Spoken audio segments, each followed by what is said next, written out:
গণপ্রজাতন্ত্রী বাংলাদেশের প্রধানমন্ত্রীর দায়িত্ব পাবেন তারেক রহমান, যাকে আমরা বাংলাদেশের প্রধানমন্ত্রী হিসাবে দেখতে পাব।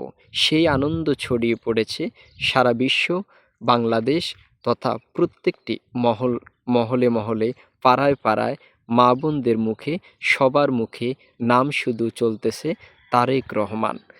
নতুন প্রজন্ম সাথে হাতে হাত মিলিয়ে, কাঁধে কাঁধ মিলিয়ে সুন্দর নতুন প্রজন্মকে এগিয়ে নিয়ে যাওয়ার জন্য প্রত্যেকটি দেশের মতো নিজ ভূমিটাকেও উন্নয়নশীল হিসেবে গড়ে তোলার জন্য নানা পদক্ষেপ নিয়েছেন তারেক রহমান। বাংলাদেশের সকল স্তরের জনগণ আজ আনন্দিত এই কারণেই, দীর্ঘ ৩০ বছর পরে বাংলাদেশের জনগণ পাচ্ছে এক পুরুষ প্রধানমন্ত্রী। এই আনন্দ যেন কিছুতেই বলার মতো নয়।